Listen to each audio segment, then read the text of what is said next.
देखिए, बिहार दिवस है आज, वोट महोत्सव एक तरीके से इसे कहा जा सकता है। 22 मार्च 1912 को बंगाल प्रेसिडेंसी से अलग होकर बिहार बना।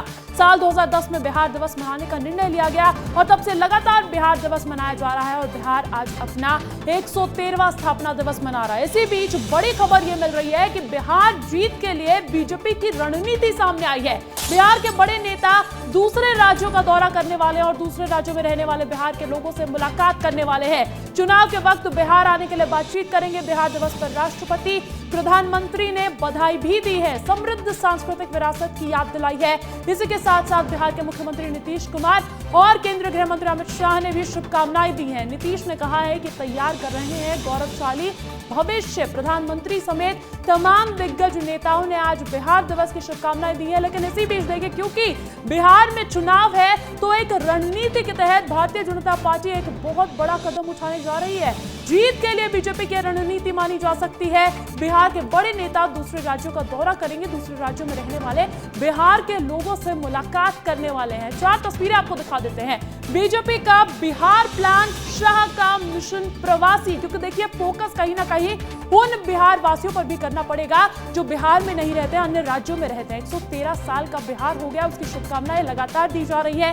देश के 75 जगह महोत्सव मनाया जा रहा है। देश में 75 जगह महोत्सव मनाया जा रहा है। भारतीय जनता पार्टी द्वारा एमपी छत्तीसगढ़ में स्नेह मिलन के नाम से यह महोत्सव एक हफ्ते तक मनाया जाएगा, 30 मार्च तक जारी रहेगा। 2 करोड़ प्रवासी वोटर्स पर नजर है, क्योंकि 2 करोड़ ये वो आंकड़ा है जो बिहारियों का है, जो बाकी राज्यों में रह रहे हैं। इसी बीच देखिए, आपको बताते हैं कि बिहार में चुनावी साल है। बीजेपी का ये महोत्सव स्ट्रोक एक मास्टर स्ट्रोक कैसे माना जा सकता है? सबसे पहले तो आपको बता देते हैं कि 30 मार्च तक देश के 27 राज्यों में 75 जगह मनाया जाएगा बिहार उत्सव, स्नेह महोत्सव। और एक भारत श्रेष्ठ भारत की तर्ज पर पूरे देश में यह कार्यक्रम आयोजित किया जाएगा। बिहार दिवस की थीम उन्नत बिहार, विकसित बिहार रखी गई है। प्रवासी बिहारी को सम्मानित और एक मंच पर लाने की कवायद है इस महोत्सव के जरिए। कार्यक्रमों में बिहार सरकार की उपलब्धियां बताएंगे। इसके साथ साथ स्नेह मिलन में केंद्र की मदद की जानकारी भी दी जाएगी। लेकिन कहीं ना कहीं फोकस जो है वो वोट वाली राजनीति पर है। किस तरीके से ये महोत्सव स्ट्रोक माना जा रहा है, ये भी आपको समझा देते हैं। हम लगातार कह रहे हैं, कहीं ना कहीं भारतीय जनता पार्टी चाहती है जो बिहारी प्रवासी है उन पर फोकस करना, क्योंकि इस साल बिहार में विधानसभा चुनाव होने जा रहा है। भारतीय जनता पार्टी की पूरी तैयारी है। क्या कुछ आंकड़े कहते हैं, कौन से वो राज्य है जहां पर बिहार की आबादी कितनी है, ये भी आपको बता देते हैं। ये देखिए, आप देख लीजिए कि दिल्ली में तकरीबन 10 लाख से ज्यादा बिहारी प्रवासी वास कर रहे हैं।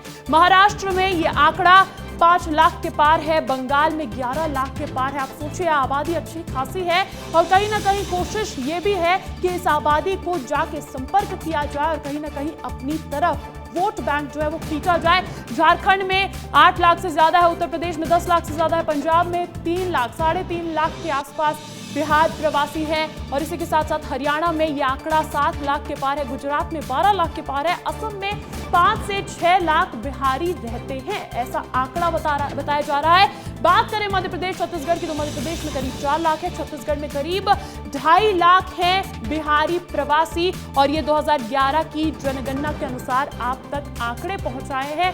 इन्हीं प्रवासियों पर भी फोकस है। बिहार के जो निवासी है उन पर तो फोकस है ही भारतीय जनता पार्टी का, लेकिन वोट की राजनीति, वोट खींचने की कवायद और बिहार महोत्सव को इतने व्यापक स्तर पर मनाना, कहीं ना कहीं ये वो राजनीति है, वोट बैंक वाली राजनीति है, वोट बैंक साधने वाली राजनीति है, क्योंकि ये साल बिहार का चुनावी साल है।